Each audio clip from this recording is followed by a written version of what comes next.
It's Monday, April 15th, 2024, and this is episode 307 of You Can Bet on That.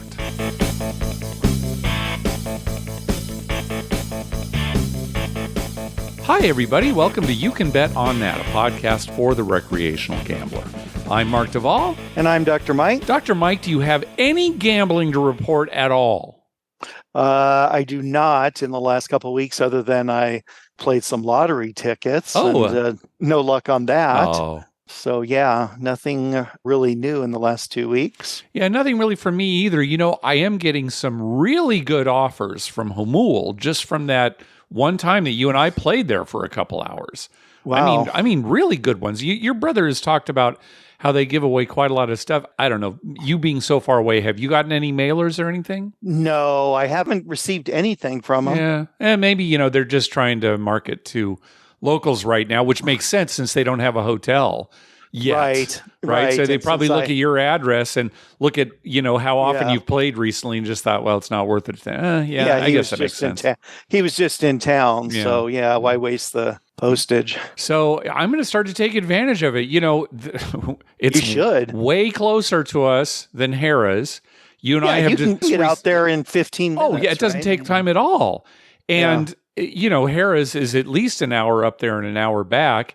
And, we're not getting the offers up there anymore. And you mentioned it, Mike, we're not going to Vegas as much. So the fact that it's a Caesars property is not necessarily as appealing to us anymore because we're not staying at Caesars property. All right. Anyway. Well, and also, Mark, when we go to Vegas, we could stay anywhere we want. And even though the room's not comped up front, it will be when we leave. Yeah. Yeah, that is true. It is nice to have it comped up front so you don't have to worry about it. Right. But you're right. Yeah, when I went to Biloxi, I stayed at Beau Rivage and I had hardly any MGM play up to that point. And just went up to, they've got a nice desk right there, right by the craps tables for the hosts. And, I just went up and said, hey, what can you do for my trip? And they wrote the whole thing off. So, yeah, especially in these places that aren't Vegas. You know what I mean? Yeah. If we go to Colorado or we're going to North Carolina or, places like that, they're going to comp you. Yeah. Now, if you're staying at the Wynn in Vegas, unless you're a regular customer, they might have a little rougher time just comping our play. Comping the whole thing, but we'd probably get some money taken off of it. Yeah. Oh, for sure. Yeah. Well, speaking of Colorado, Mike, it sounds like you and I have both made our plans to go. Yep. Made plane reservations last night and I'm all set to go. Okay, good. Excellent. So are we. And I don't think you've made your hotel reservations, but Sherry and I will be staying at Horseshoe. Yeah, and I'll probably be staying there too. Okay. I saw on the, how they rate them on like some travel site. They had like 4 stars, I think, but Maristar had 4.5. Oh, so yeah. I don't know if there's a difference or what. Well, we're going to check them all out when we're there. I just wondered if that half star was like maybe for hot water or something like that. Maybe hot water in the shower. Actually, we do provide you hot water, just not in the shower. So if you want to go over to Ameristar, that's what they got that extra half star. They get hot water in the shower. We like to keep our players hopping, moving. They're not going to spend too long in a cold shower. No, we're going to get them down to the tables. Yeah, they're in and out. It's worth the half star. So, that's June 6th through the 9th. Looking forward to seeing everybody there. Yes, should be fun. The Crap Vegas boys, they say, no, we're not going to go. Nah, not going to make it. No. Too low for them. I think they said like a 10% chance that they might show up. So hopefully we can pressure them into coming in. Well, Josh isn't that far away. I'm not that far away if you're looking at it that way.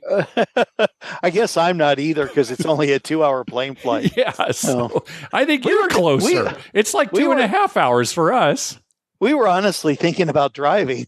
Oh, jeez.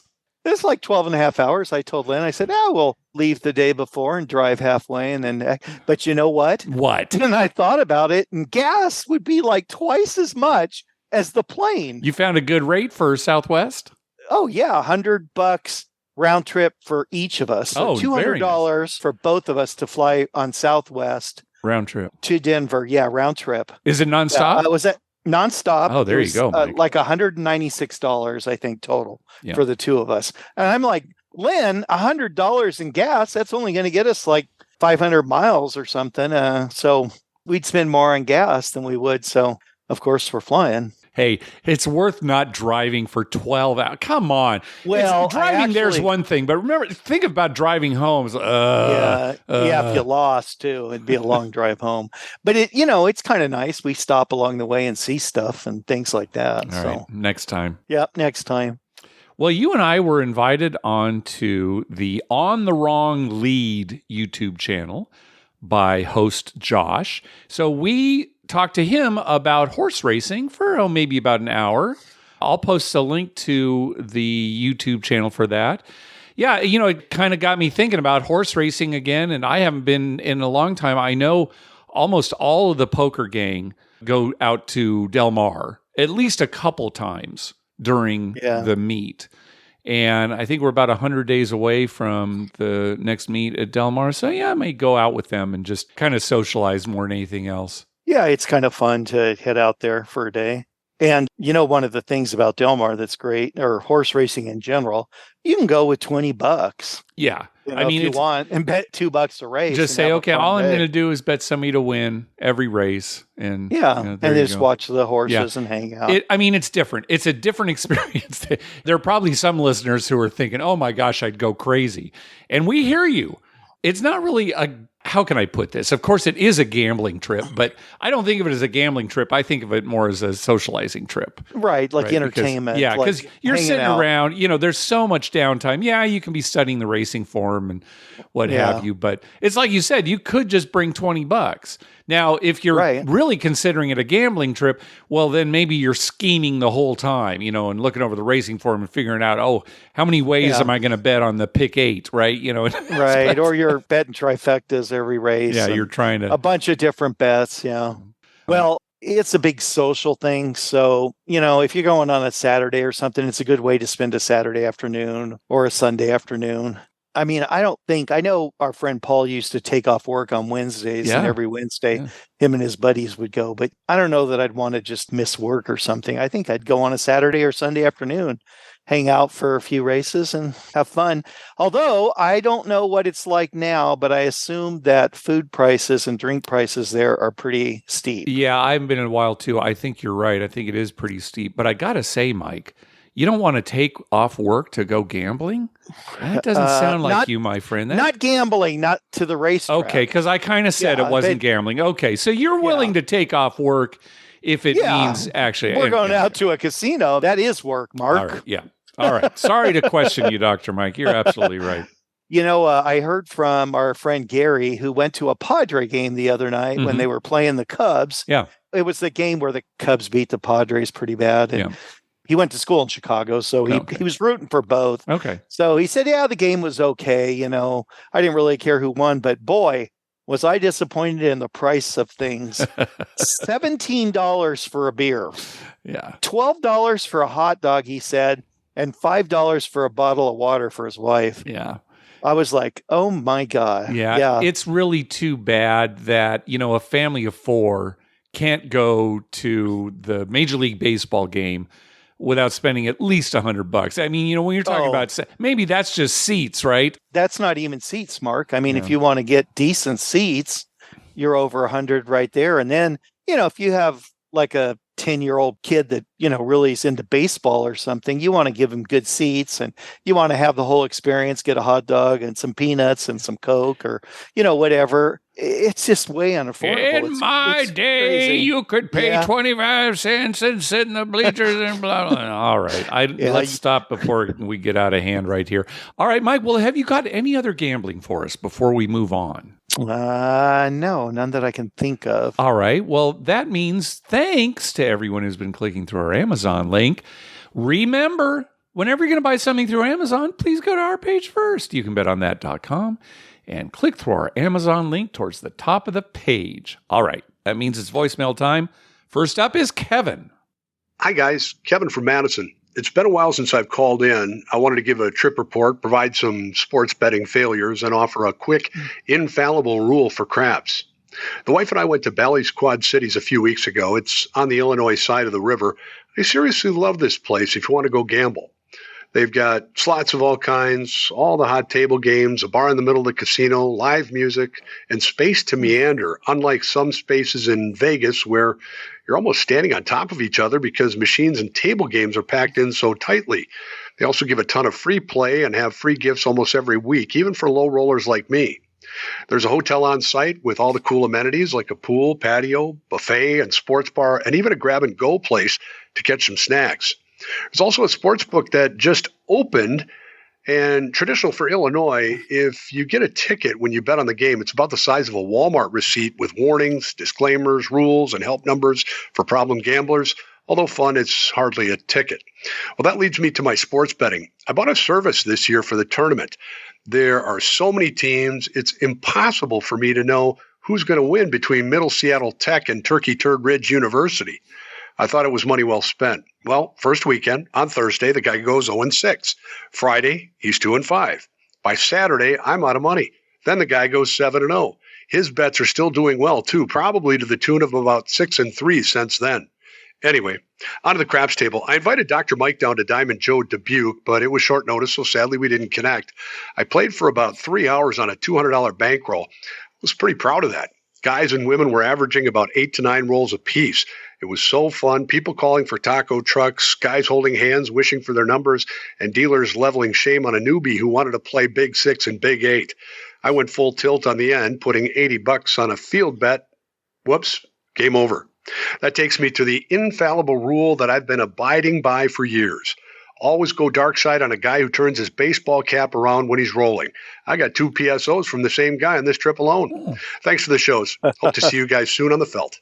All right. Always good to hear from our buddy Kevin. Some solid advice then. Yeah, we'll have to remember that. So it's got to be a guy who actually turns his hat backwards or a guy who already has his hat backwards. Yeah, that backwards hat thing, it really gets me, Mark. Why wear your hat backwards? We grew up where you wear your hat properly, dang it. The idea is to have a brim to keep the sun out of your eyes. That's the whole idea. The glare on the chandelier over the craps table out of your eyes. I mean, why would you turn it around? Only catchers should be wearing their hat backwards because they got to be able to put that.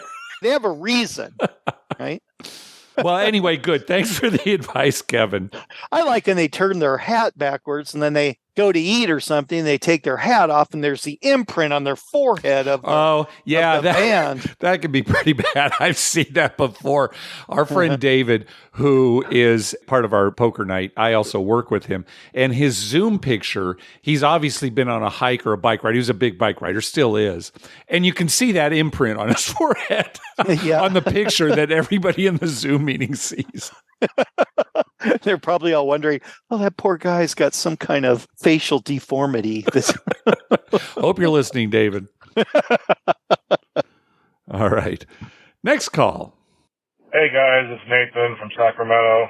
Long time no call-in, but hope all is well with you, as always. Great show.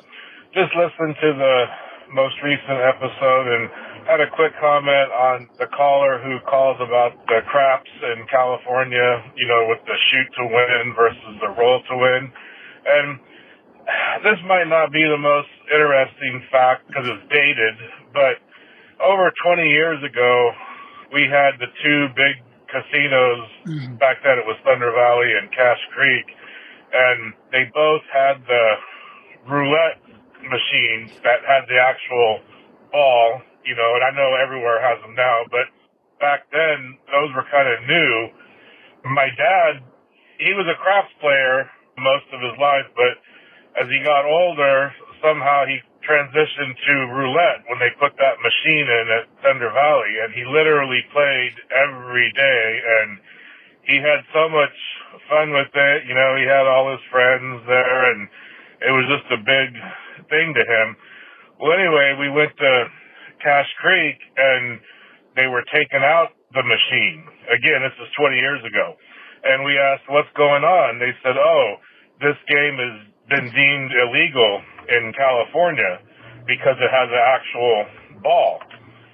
At the time, Governor Schwarzenegger was asking for, I want to say, $1 billion from the Indian casinos collectively.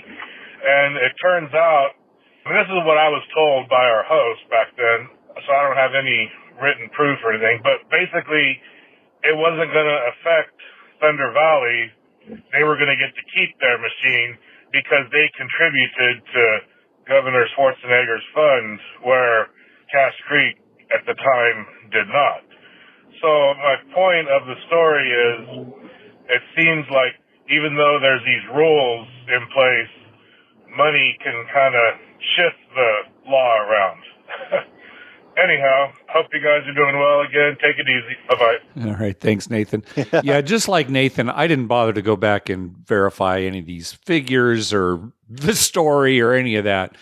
But what it comes down to, surprise me. No, what it comes down to is what we talked about on the last episode, money talks, right? Yeah. So, maybe this isn't exactly the story, but the point is, if there's enough money involved, I'm not trying to be pessimistic here, but it's like you said, Mike, the casinos have been pushing it more and more, right? And now we've gotten to the point where Hamul is virtually dealing real craps and nobody's come in to stop them. So yeah, because it's just too much money they give to the community. And so it's kind of like, we'll just look the other way. That's okay. And then eventually, hopefully, they change the law, and it just and then you don't need to worry and it's about fine. And then you don't need to worry about it. I like that his dad at the end just playing roulette. It's probably because he got to sit down, right? Right, and a lot of craps tables, right, don't have chairs. You can sit down there on the electronic roulette, and you don't take your time and bet. Right, you don't need to worry about getting yelled at by the dealer for not getting your bets in time or anything like that. Take your time. You can skip some spins. Yeah. Yeah, when I'm older. When you're older. Okay. Yeah, if you can get any older.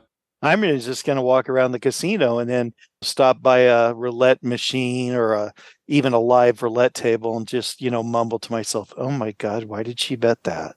That kind of thing. Just loud enough so the person can hear it. Good. There's a group of people that already do that. So you're just going to be joining that group. It's going to be joining that group. Except I'm just going to go from table to table like, oh my God, why did he hit that? Yeah. And all the other people who still do that, they'll come up real quietly, tap you on the shoulder and say, welcome. I think you have to be a certain age to do that. Maybe. All right. You're getting there. Another 10 years. Set a countdown on your clock. All right. Next up is Nick. Hi, Mark and Dr. Mike. This is Nick in Kalamazoo with Biloxi Trip Report. We were on a junket there with MGM. They flew us out of Lansing, Michigan, stayed at the Bow for 3 nights, 4 days effectively. Had a pretty good time. I always enjoy going to Biloxi. I actually enjoy it now more than Vegas just because it's quieter, good gambling, really good food, and we're not getting, in my opinion, gouged as much as we are on the Strip. But anyway, first day of gambling wasn't great.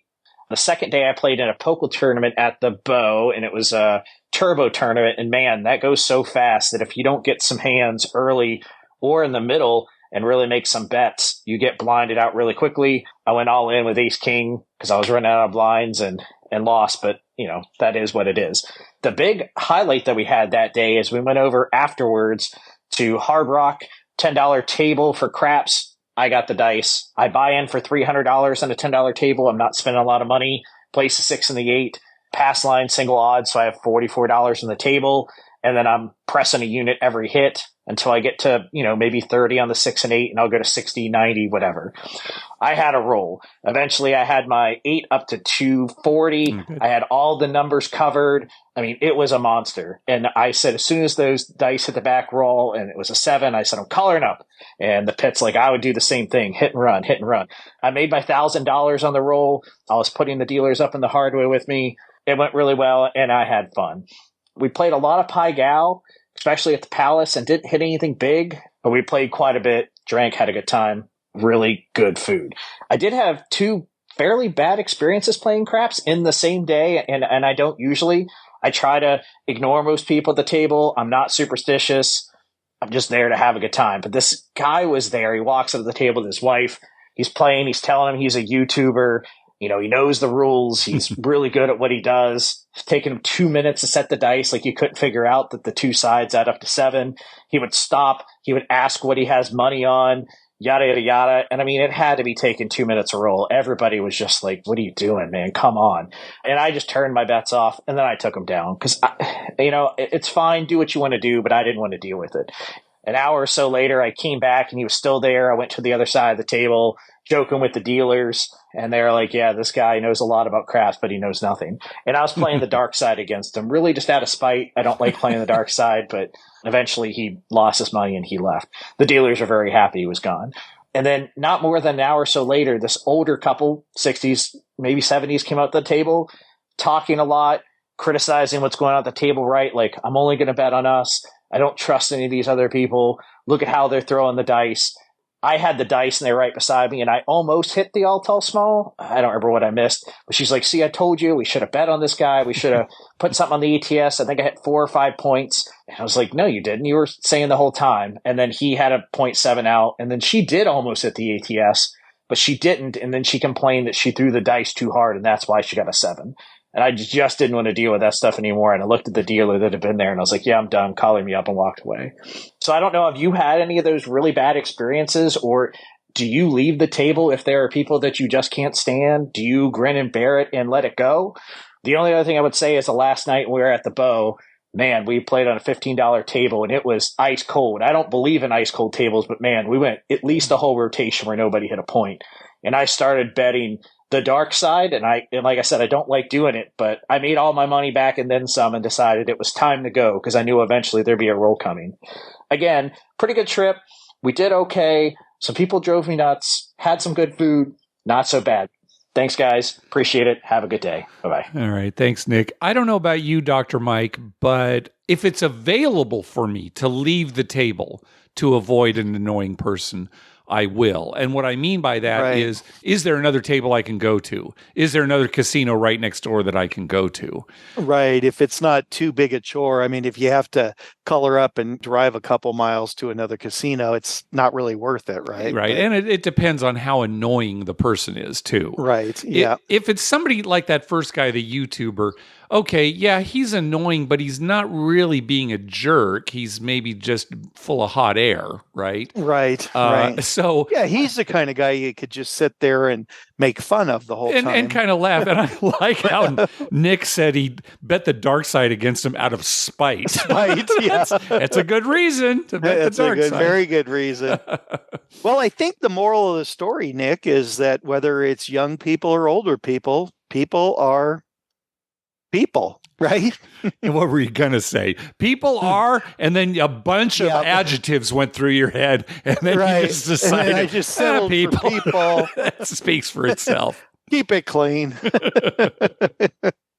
No, I love the lady. I threw that last one too hard. Too hard. That's the only possible reason. Well, at least she knew what went wrong. Yeah, right? Yeah, she did, and she'll adjust. Yeah, the next time she rolls, boy, she'll do much better. Yeah. All right, next call. Hey guys, it's Rev Dan from Tulsa. I've got a couple of quick stories I want to tell you, and then a few random questions I want to throw out there. So first story, I can't decide, you're either going to hate me for this or you'll be able to relate, because I have been a fan of a perennial loser baseball team for my entire life, the Texas Rangers. Obviously, they got that monkey off their back finally last year, and I just couldn't afford to spring for World Series tickets. So I did the next best thing and shelled out a lot of money to go to opening day with my son, who's a big Ranger fan like me, and my father, who I grew up going to Rangers games with, had season tickets. And we got to watch them raise the banner, and it was just really, really cool. And I didn't know this. You guys probably don't either, but apparently you get to be world champs for the entire year. I mean, I just didn't know that because we've never won. So when the Padres do finally win, I want you guys to know you are world champs for the entire year. And if it's not the Rangers, let me tell you guys, I'm cheering for your Padres. Another cool thing I got to do recently, my local casino offered me free show tickets, which I had never had offered before. I got to pick 2 tickets to any show that was being offered in March. And my wife and I went and saw Jim Gaffigan for free, had great seats right up front, and just loved it. It was a great time. A curious thing, though, I never get free play offer from this casino. It's River Spirit in Tulsa. I get free hotel offers and I get free show tickets and food comps, but never free play. And I just wonder if you guys might have any thoughts or comments on that. Another quick question.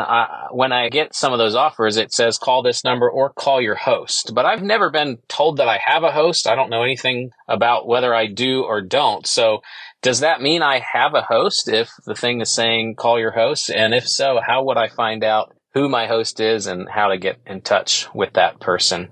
One just random question I had been thinking about. If I was in Vegas and I spent, let's just say, 8 hours gambling, would it matter on my comps if I spent all 8 hours at, let's say, Caesar's Palace versus 8 hours spread across 4 different Caesar's properties?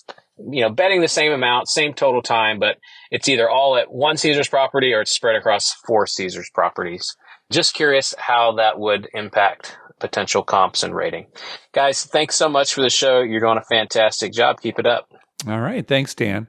Yeah, when it comes to that last question there, you are better off playing at one property. Now, if you were to play at several Caesars properties, yeah, you get the same number of tier credits and reward credits, that kind of thing. But your average daily theoretical, a lot of places just look at your ADT at the property you're playing at.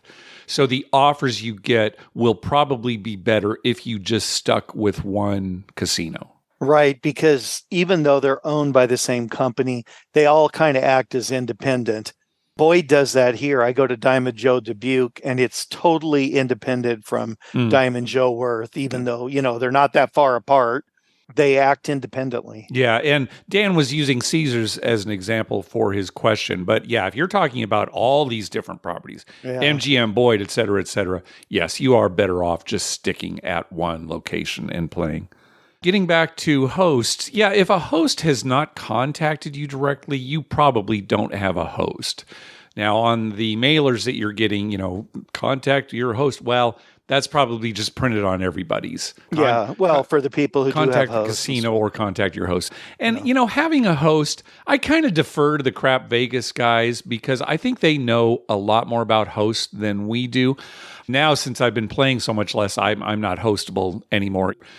But no, you probably don't have a host. If you're curious, though, yeah, you can just call up the host desk. You can just ask to speak to a host and see if your play in the qualifies. casino. Yeah, sure. You had a pretty good host at Harrah's Southern California, Mike. He was always setting you up for free slot tournaments and, you know, hey, I've got you down for this dinner. You know, let me know if you can make it kind of, you know, proactively. Like not even would you like to go, but I've gone ahead and made the reservations for you, you know, so. Right. And my host here at Diamond Joe Worth, she's great. Yeah. The host I had at Harrah's in Vegas was great. Yeah. You know, always setting stuff up, calling me on the phone saying, hey, look, you know, we got this coming up, you know, are you interested? Or the one in Vegas, you know, would frequently just give me stuff. Diamond Joe Worth, she's come by a few times and given me, you know, it's not much, but she'll give you like, oh, here's $50. Yeah. So, you know, meanwhile, I had a host at Viejas for a while. I couldn't get a hold of her. That never responded to me. I'd leave her voicemails, emails, nothing. So anyway, yeah, we could go on and on. Well, smaller corporation too. That's that's true. I mean, but that shouldn't matter, you know? No, it shouldn't. That's just somebody not doing their job. Yeah. And if you're in the business and you're a host, if anyone leaves you a voicemail or something, you should respond. Yeah, quickly. Whether they're not just respond, but in a timely manner. Yeah, I mean, how hard is that to do? Yeah. And Dan, just call them back and say, "Hey, Mark, you don't give us enough action, and we don't really care to have your business." Yeah, thank you. Good luck in the future. Yeah, right. Dan was talking about not getting free play, at least at River Spirit Casino in Tulsa. That is kind of odd. I don't know. Is there... We'll just throw it out to the listeners. Has anybody gotten free play from that casino. Is free play kind of a thing you don't see in Oklahoma much? I don't know if it's a law or whatever. Are people getting free play from other Oklahoma casinos? Yeah, usually you get a little something along with the other offers. So we honestly don't know. Well, it could be just that casino, their marketing strategy is not set up that way, right? Yeah. I don't know. And then he was talking about going to the Texas Rangers game with his dad and his son.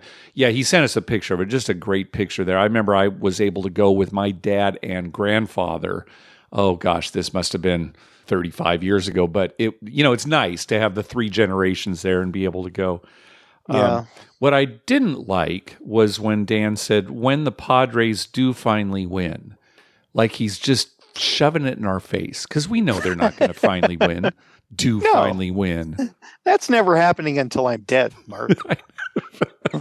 The year after I die, just bet hard on the Padres. That's just advice for everyone. That's just good, solid advice. Well, Dan, we appreciate you rooting for the Padres anyway when you can, because we do still too, despite our complaining. Yeah, right. All right. Next call. Hey guys, Nate here, and I am out of Atlanta. I don't really get the opportunity to gamble too much. We get to go to Cherokee every now and then. But I am out here in Vegas for a sharpening convention, and just wanted to share this funny little story. Not funny, actually kind of a tragic little story I witnessed at O'Shea's last night. So we're playing blackjack. One of the guys at the table is kind of a big bettor, and he was kind of chipping along. Really, the only thing that kept him in the game was the crazy side bets he was playing. But at some point, he just decided that he was going to make his last stand, so he pushed in the rest of his stack, which was about $1,200. And of course, he gets dealt an 11 to the dealer's 6. So he goes in and doubles down, $2,400 there. I think he gets like a 3 on top of it to make it 14. Dealer winds up sucking out a 21. So absolutely brutal. But then it gets worse because he decides to buy back in for $500. He gets dealt a pair of 8s to the dealer's up 3. So he again pulls out another $500, splits the 8s. And while the dealer is counting the extra money that he did, somehow the dealer managed to drop the up card, the 3 that was up, into the cash drop. So the dealer's sitting there with only one card. All this money had just come in. This poor guy's got, another $1,000 out there on the table. It takes, security and pit boss and everyone a while to figure everything out. And of course, I think his first 8 turned into like a 12 and his second 8 turned into like a 14, and dealer made like a 19 or something like that. It was just absolutely the worst beat that, back to back, just brutal beats. That's the worst I've seen at a blackjack table yet. Anyways, love the show. New to it. You guys are kind of like a little gambling fix while I'm in the gambling desert that is Atlanta. Thanks. All right. Thanks, Nate. So the dealer's up card somehow goes into the cash drop. So it's gone. So the dealer just has his down card in front of him.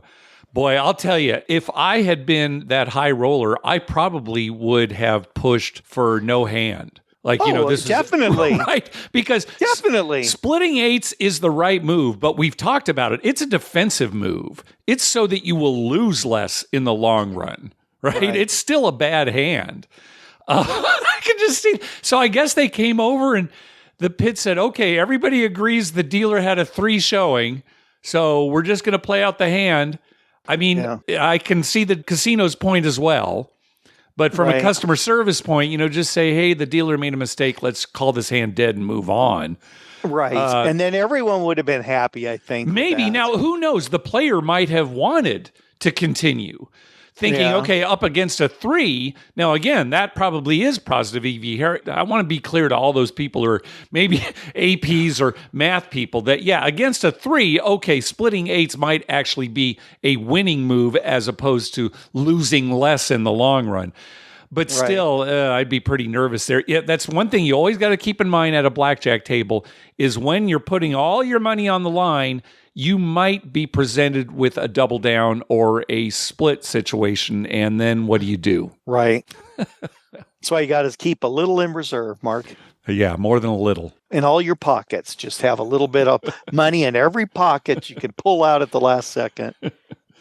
Nate left another call, but I wasn't able to use it because the audio quality was pretty bad. In fact, I couldn't even really understand what the story was, so I couldn't even kind of edit it together. So Nate, because he's in the desert in Atlanta. Yeah, but he was calling from Vegas, so in the desert too. Yeah, that's Mark. true. It's the desert of Vegas. Just there's more gambling. Anyway, Nick, if you want to call back, feel free. If not, whatever. But just want to let you know that's why I didn't play your second call. All right, next up is Andrew. Hello, Mark and Dr. Mike. This is Andrew from Cleveland. I am leaving for Vegas on the 19th for my 21st birthday. I have been talking about it since about 6 months ago. All of my buddies in college have been telling me that I'm just wasting my time and my money, and I should do something else. I have told them all that they are crazy and delusional, and I'm going to come back even or a huge winner. If you guys have any recommendations or things that would be cool to go and see, it'd be very helpful. I hope you guys have a great rest of your day, and I'll call back with a winning trip report next week. All right. Well, good luck, Andrew. I'm kind of laughing here because, he's telling his friends that they're delusional. And you know what's going to happen. I'm going to say, Andrew, you really got to be careful. It's your first time there. Try to enjoy yourself. Don't go crazy. Dr. Mike is thinking, his friends are delusional. He is going to come back a winner. Yeah. And as far as asking me, what to go see, go see the craps table, the blackjack table, the roulette table, the slot machine. Try looking at those only. Don't get distracted by, a walk through the Arboretum or something like that. Well, okay, that's Mike's advice. I would, Andrew didn't say if he was going by himself or with a group or whatever, but of course, the Bellagio fountains, all the obvious things. Maybe go up in the high roller if you like, and go downtown. Yeah, you got to see downtown at night just for all the freak stuff that happens there. So again, I'm a little nervous for Andrew. I'm not. Mark, I'm just saying, Andrew, good luck. He's a first timer. He's going to do great. All right. Well, good luck, Andrew. Hopefully we hear about a big win or a small loss. See, that's the thing is if he loses just a little bit, that might be the best thing that could happen to him. The worst thing would be a big win. So I should probably take that back, right? He's going to think he's invincible. Well, I'll tell you right now, Andrew's not going to lose at all. Okay, good. I'm confident. All right. Last call. Hi, guys. Dr. Brendan from Indianapolis giving you another trip report. This time, it's from Pittsburgh and a little bit from Pennsylvania and West Virginia. We were over in Pittsburgh for a wedding. And as soon as the wedding got over, my wife looked at me and said, "Hey, isn't there a casino in Pittsburgh?" And I said, "Hey, we should get an Uber and head on over." So we checked out Rivers Casino in Pittsburgh. That is a gorgeous casino. It is massive. The sports book is huge. The layout is huge. There's tons of table games. All the blackjack is 3-2 and surrender. Thank you, Pennsylvania Gaming. Yeah. They had probably 6 craps tables going while we were out there. And even in the high limit room, they had a $25 table, which I thought was actually might have been kind of fun to just pretend I was a high roller for a day and hit up the high limit room for some craps. The one thing that was really fun is they have a stadium gaming setup that has all the different games that you can play on one console, and then you can add a bunch of games. But this also had the craps that you could throw the dice up there, where they selected one person to go throw the dice. And, well, turns out no one else wanted to throw the dice, so I was throwing the dice the whole time, and I had blackjack going on a separate screen, so I was running back and forth between my console next to my wife and running up to throw the dice on the craps table. So the pit boss that was running that area, he was getting an absolute kick out of me running back and forth and putting bets on basically a multi-game, multi-deck blackjack game and craps at the same time. He seemed to love that, and I had an absolute blast hanging out with those dealers, even in a stadium gaming setup. The one thing I did want to ask you is that they had Pai Gow, and I'm kind of a novice at Pai Gow, but they had 2 Pai Gow tables, and one of them, they had 2 ladies were playing 2 spots each.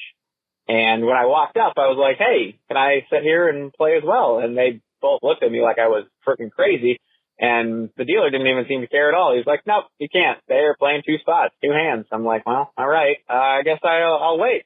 So eventually I got onto a Pai Gow table, but I was just wondering if this is common. I really haven't seen much where it's 2 spots where someone's holding up a game like that. Even on blackjack, you don't see that very much. People seem to just let you join them on the table, but wanted to know your thoughts. The next stop we made on the way back towards Indianapolis was Meadows Casino and Racetrack. They didn't have any racing or anything going, but it was a very nice, big casino. It was in the Penn Gaming Rewards Network, but they had a couple craps tables open. Craps did not go well. Lost my bankroll pretty quick on that. They did have a $5 high card flush game. So my wife, hey, let's low roll. Let's just go play some high card flush. That went all right. That was not bad at all. The wife actually does not hate that game, so maybe there's another table game for her to play, which is always nice. So we spent the night in the Meadows Casino, and then the next morning we got up early and headed over to West Virginia.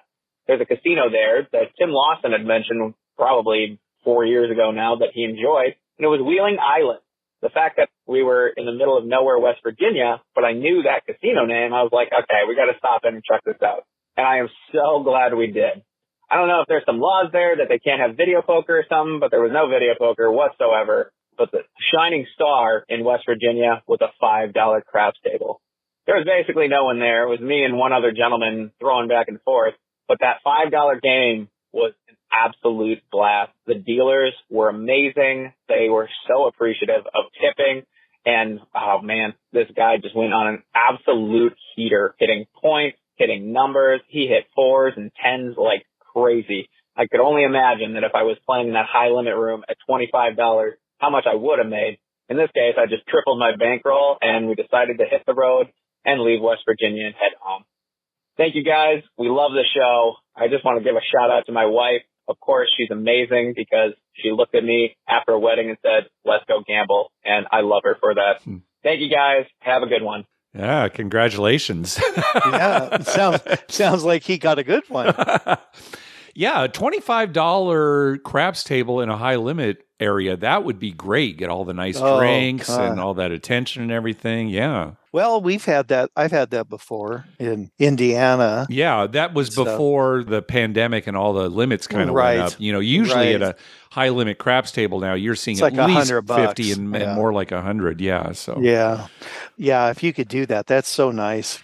I love his story about West Virginia. The last stop there on the way home. He was talking about it, and I'm closing my eyes here, and I'm like starting to daydream. Oh, just me and another guy on a table, and he's having a monster roll, hitting 4s and 10s, and I'm tripling my money. You itching to play, Dr. Mike? Yeah, you haven't played since you were out here, have you? No, that's got me going. Got you going. I might run upstairs and just shoot some dice against the wall. You do that. Brendan was talking about Pai Gow Poker and how he wanted to play, and there were 2 people playing 2 spots each. Is that common? I wouldn't say it's common. I wouldn't say it's uncommon. You do see it sometimes. I guess it depends on the casino. Some may say, oh, yes, there's somebody else who wants to play. You know, you can't play 2 spots anymore. But more often than not, they'll say, no, this person is playing 2 spots. The casino likes it because in most cases, the minimum is doubled when you're playing 2 different spots. Pai Gow Poker, blackjack, whatever the game is. So I don't think it's unusual. We'll just put it that way. I'm just wondering, so that's 4 spots, but were the other spots taken up? I assume the rest of the spots were taken up as well. Yeah, I think he didn't mention that. He just saw that, you know, all 7 spots were being taken up, but there were only 5 people actually playing at the table. Right. So he thought maybe he could scoot in. They said, no, they're playing 2. So yeah, if they're already playing 2, I doubt if most casinos would make them stop. No. And sometimes a player will just say, oh, yeah, come on in. But then, again, that's up to the player, right? So it just depends on who you're dealing with. Well, that's going to do it for this episode. Before we get to the recurring donations, I do want to start with a question that we got from listener Dylan. He did send us a donation. He said, hey, Mark and Dr. Mike, this is Dylan from Houston, sending a karma donation for my trip to Vegas, April 20th to the 23rd, staying 2 nights at the Golden Nugget and 1 night at New York, New York. I'll call in with a trip report when I get back. Quick question. What is Mark and Dr. Mike's favorite gambling movie? Vegas Vacation made me fall in love with Vegas when I was a kid. But I think my favorite gambling movie is Mississippi Grind. What about you guys? Thanks, and as always, love the show. Dr. Mike, what would you say is your favorite gambling movie? Viva Las Vegas. Are you serious? Yes, because Anne Margaret, Mark. Yeah, Anne Margaret. I know. I say nothing else but Anne Margaret. All right. Viva Las Vegas. I like Viva Las Vegas. If you press me on it, though, I'll say, not a very good movie. But no, yeah, not a great movie. I'm just saying Anne Margaret. Anne Margaret's great in it, and it is fun to see all those old Vegas, they're like the landmark you see in the background. Right, That's prominently displayed. It was even before it had opened. They filmed it, right? So, well, it was that round building, so it was kind of unusual, right? Yeah. All right, well, I'm going to say my favorite gambling movie is Let It Ride. I continue to love that movie. It's just so much fun. Yeah, Let It Ride is, if it wasn't for Anne Margaret, Let It Ride would be my favorite movie. Right. I'm not a big Richard Dreyfuss fan. Okay. For some reason. No, I understand that. I've seen all of his movies, but Let It Ride is a very, very good movie. Yeah. So that's my favorite. I will say, what do I think is the best gambling movie? I'd have to give that to California Split from the 1970s. That, as far as I'm concerned, is the best gambling movie. It is directed by Robert Altman, and not everybody appreciates his style. But I think it's the best movie. And if you watch it and then watch Mississippi Grind, you're going to find a lot of similarities. That's something to kind of look at. It's not a remake and it's not a ripoff, but you're definitely going to see some similarities. Yeah, well, when they finally make a movie about you and I in Vegas gambling, that'll be my favorite. Okay, that'll be my favorite too. I don't know that it will be anybody else's favorites, and it certainly won't be considered the best gambling movie ever. And people probably want to... Well, it'll be gambling. I mean, we're not going to waste time with, sitting in a cafe talking. Yeah, there's not going to be any drama. It's more like easy six. Yeah, it's just roll after roll after roll. All right. Well, we want to thank some people for some recurring donations. From James, from Jeremy at the Color Up YouTube channel, from Kurt, from Robin at Anytime Gambling, and from Nathan. Thank you very much for those recurring donations. We also got a donation from our good friend Kevin that we heard from earlier. He said, good luck on our next outing. Yeah, you weren't able to meet up with him. You're going to have to go back down to Dubuque here before too long and meet up. Yeah, I will. I'll get down there and see him. I've got a couple other guys that are coming down to Diamond Joe in a couple of weeks. And I was thinking about maybe going and seeing them. So I'll get out there eventually. Okay, good. And finally, a donation from Nathan. He said, karma donation to Dr. Mike's school for upcoming Vegas trip, going out for 6 days for the NAB convention. And I sent that money along to you, Dr. Mike. Yes, so thank you very much. Very much. Very, very much. Hey, at the top of our webpage, you'll find a link to our store where you can buy You Can Bet On That t-shirts. Also, you can find a list of all the gambling-related shows coming up on American television at youcanbetonThat.com/TV-listings. And we've got a list of gambling-related movies at youcanbetonThat.com/movies. And I always hear people saying, oh, yeah, I should see this movie. Oh, I hadn't even heard of it. Oh, I didn't know that movie took place in Las Vegas. The list is there. Just go check the list. We'd love to hear from you. Call our voicemail hotline at 951-292-4377. That's 9512-WAGERS. 9512-WAGERS. Or you can email us at youcanbetonThat@gmail.com. We're also on Twitter at YouCanBetOnThat and on Facebook at Facebook.com/YouCanBetOnThat. All right, Dr. Mike, what do you got? Well, Mark, baseball season. Oh, God, that's all you ever do is talk about baseball and the Padres. Put a new spin on it. A new spin? There's no spin. It's the best sport ever, Mark. Right. Yeah, it's my favorite too. I'm sitting here watching, the Masters and doing the podcast and then thinking, as soon as this ends, it's going to be prime perfect. The Padre game will start. Yeah, that's right. Padres-Dodgers, big rivalry. Padres-Dodgers, yeah. I know that if you look at the overall record of Padres-Dodgers, the Dodgers dominate, but I love it when the Padres beat them. Oh, yeah. Even if it's 1 out of 10 games or something, we love that. Yep. It's our biggest rivalry. I don't know if the Dodgers consider the Padres their biggest rivals. Maybe it's the Giants. I think it's the Giants for them, right? Yeah. Both coming from New York and stuff. Yeah, but it's always huge when Padres and Dodgers get together. It's huge here in San Diego. Yeah, when the Padres finally do win a World Series, then it's just going to be this big chain, like where they win 6 years in a row. The Yankees are going to be all jealous. And, the Dodgers are going to be just sucking it up in like 5th place. Okay. So, Dr. Mike, the year after you die, the Padres are going to win 6 World Series in a row. 6 in a row. Okay, good. I want to make sure I got that right. And nobody can give me grief if it doesn't happen. Yeah, that's right. What are we going to do? He's dead. Yeah. Hey, deface my grave or something. Okay. Idiot. Okay. Right, idiot across it. Idiot off the cross. Isn't that going to be engraved on your headstone anyway? Probably. I think Glenn was talking about that. He died with stupid talk in his mouth. That's what she's going to say. He died with stupid talk in his mouth. People will be looking at it. Is that really the quote? That he died with stupid talk in his mouth? The other night, I was talking to Paul on the phone, and the stupid talk started. And I had it on speaker. Lynn could hear everything. And she said, I am so surprised Paul is engaging you in this stupid talk. And then Paul hears her say that, and he says, oh, I used to be the king of stupid talk. Yeah. Oh. All right, Dr. Mike, I think that's going to do it for this show. Thanks for listening. Good night.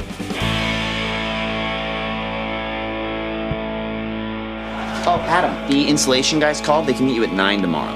Okay, great. Oh, no. That's not going to work. We need to buy my lottery tickets at 9. That's my lucky time. How is it lucky if you've never won? Every time I don't win, I'm building up my luck. That's how it works.